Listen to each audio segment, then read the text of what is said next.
Hi, నా పేరు doctor Bharadwaj. So ఈరోజు మనం ఒక ఇంపార్టెంట్ టాపిక్ గురించి తెలుసుకుందాం. దాన్ని యానల్ ఫిషర్ అంటారు. తెలుగులో అయితే దీన్ని ఆసన పగులు అంటారు. మనకు యానల్ రీజన్ లో వచ్చే డిసీజెస్ లో ఇది కూడా కామన్ డిసీజ్. దీంతో పాటు మనకు పైల్స్ ఉంటాయి, లేకపోతే ఫిస్టులా ఉంటుంది, లేకపోతే సైనస్ ఉంటుంది, లేకపోతే యానోరెక్టల్ యాబ్సెస్ అంటాము, స్కిన్ ట్యాగ్స్ అంటాము. చాలా చాలా డిసీజెస్ వస్తుంటాయి. ఇది కూడా one of the most common. So main గా అందరూ చేసే తప్పేంటంటే దీన్ని వేరే దానిలా అనుకుంటారన్నమాట. ఫర్ ఎగ్జాంపుల్, అక్కడ ఫిస్టులా ఉంది, లేకపోతే ఫిషర్ ఉంది, లేకపోతే సైనస్ ఉందంటే ఒకదాని బదులు ఇంకో ట్రీట్మెంట్ తీసుకుంటారు.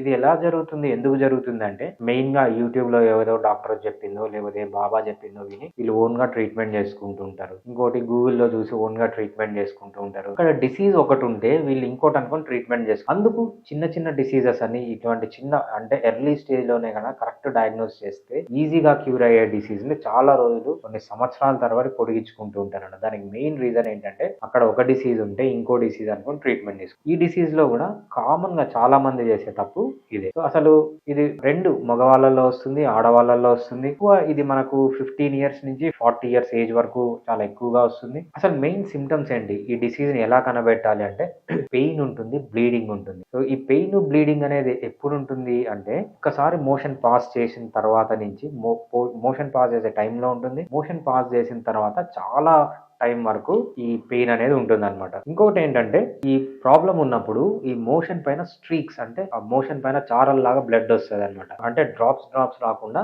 మోషన్ అంటుకొనే బ్లడ్ వస్తుంది అనమాట. దీంతో పాటు కొంచెం మ్యూకస్ డిశ్చార్జ్ అంటే కొంచెం జిగురు లాంటి పదార్థం బయటికి రావచ్చు, లేకపోతే బాగా ఇచ్చింగ్ ఉండొచ్చు, లేకపోతే దురద ఉండొచ్చు, కొంచెం ఇరిటేషన్ గా కూడా ఉండొచ్చు అనమాట. సో ఇది ఎందుకు వస్తుంది, మెయిన్ గా వీళ్ళలో ఏంటంటే ఇర్రెగ్యులర్ డైటరీ హ్యాబిట్, సరిగ్గా మంచి ఫైబర్ డైట్ తీసుకోకుండా లేకపోతే ఎక్కువ స్పైసీ డైట్ తీసుకొని ఇట్లా వాళ్ళలో చాలా చూస్తుంటాం అనమాట. సో ఈ డిసీజ్ వచ్చినప్పుడు ఎటువంటి ఇన్వెస్టిగేషన్స్ చేయించుకోవాలి, దీన్ని ఏమంటామంటే మనం ప్రాక్టోస్కోపీ అంటాం. ప్రాక్టోస్కోపీ అంటే మీనింగ్ ఏంటంటే ఒక చిన్న కెమెరాని యానల్ రీజన్ లో పెట్టి లోపల లైట్ వేసి చూస్తారనమాట. చూస్తే మనకు క్లియర్ గా అర్థమవుతుంది అక్కడ పైల్స్ ఉన్నాయా, లేకపోతే ఫిషర్స్ ఉన్నాయా, లేకపోతే యానోరెక్టల్ యాబ్సెస్ ఏమన్నా ఉందా, ఇలా ఉందా, సైనస్ ఉందా అని మనకు క్లియర్ గా అర్థమవుతుంది. ఈ ఇన్వెస్టిగేషన్ అనేది చాలా ఇంపార్టెంట్. సో ఇక్కడ మనము చాలా ఇంపార్టెంట్ గా తెలుసుకోవాల్సింది ఏంటంటే ఈ డిసీజ్ గురించి మీకు అర్థం కావాలంటే అసలు బేసిక్ అక్కడ యానల్ రీజన్ యొక్క అనాటమీ, ఫిజియాలజీ కొంచెం తెలుసుకోవాలి. సో ఇక్కడ అనాటమీకి వచ్చేటప్పటికి మన యానల్ కెనాల్ ని 3 పార్ట్స్ గా డివైడ్ చేస్తారంట. So upper part, middle part, lower part అని. అప్పర్ పార్ట్ అనేది 15 మిల్లీమీటర్స్ లెంత్ ఉంటుంది, మిడిల్ పార్ట్ అనేది కూడా 15 మిల్లీమీటర్స్ ఉంటుంది,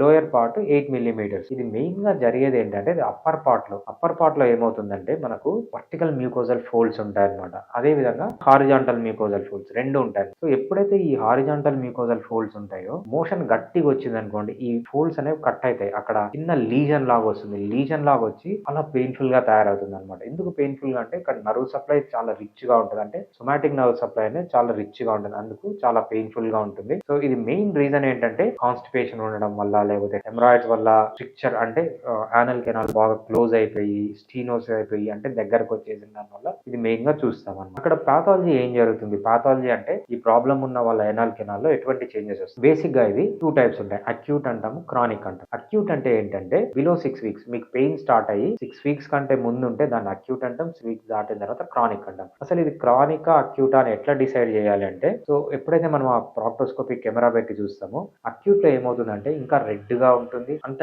డీప్ ఉండదు అనమాట, లీజన్ చాలా సూపర్ఫిషియల్ గా ఉంటుంది. అదే క్రానిక్ వచ్చేటప్పటికి చాలా డీప్ గా ఉంటుంది లీజన్, బాగా స్వెల్లింగ్ ఉంటుంది, ఎడిమా ఉంటుంది. దాంతో పాటు ఏంటంటే చిన్న ట్యాగ్ లాగా బయటకు వస్తుంది, దాన్ని సెంటినల్ పైల్ అంటాం. ఎప్పుడైతే ఈ సెంటినల్ పైల్ ఉంటుందో దాన్ని క్రానిక్ స్టేజ్ గా మనం గుర్తిస్తాం. సో అసలు దీనికి మెయిన్ గా రీజన్ ఏంటి అంటే హెమరాయిడ్, సర్జరీస్ చేయించుకోవడం వల్ల గానీ, లేకపోతే కాన్స్టిపేషన్ ఉండడం వల్ల గానీ, మోషన్ అనేది ఎప్పుడైతే గట్టిగా డ్రైగా వస్తుందో అది బయటకు వచ్చేటప్పుడు ఆ మ్యూకస్ లేయర్ ని కట్ చేసుకొని చాలా పెయిన్ఫుల్ గా తయారవుతుంది అన్నమాట. మెయిన్ రీజన్ వచ్చి దీనికి కాన్స్టిపేషన్. నెక్స్ట్ దీనికి కన్వెన్షనల్ ట్రీట్మెంట్ ఏముంటుంది, కన్వెన్షనల్ ట్రీట్మెంట్ అంటే ఏంటి, సో మీకు మీ యానల్ రీజన్ ఏదన్నా పెయిన్ ఉన్నప్పుడు ఇంటి పక్కన ఉన్న డాక్టర్ దగ్గరకో, లేకపోతే ఒక కార్పొరేట్ హాస్పిటల్ దగ్గరకో, లేకపోతే ఒక గ్యాస్ట్రోఎంట్రాలజిస్ట్ దగ్గరకో పోయి చూపించుకోవడాన్ని మనము కన్వెన్షనల్ ట్రీట్మెంట్ అంటాము. ఈ కన్వెన్షనల్ ట్రీట్మెంట్ లో ప్రాబ్లం ఏంటంటే సో వీళ్ళకి ఆ లీజన్ ని క్లియర్ చేసే మెడిసిన్స్ వీళ్ళ దగ్గర లేవన్నమాట. వీళ్ళు ఎంత మాత్రం ఏం చేస్తారంటే ఏదర్ కాన్స్టిపేషన్ ని క్లియర్ చేద్దామని చూస్తారు, లేకపోతే పెయిన్ కిల్లర్స్ ఇస్తారు. సో ఈ పెయిన్ కిల్లర్స్ వల్ల, ఈ కాన్స్టిపేషన్ మెడిసిన్స్ వల్ల ఏంటంటే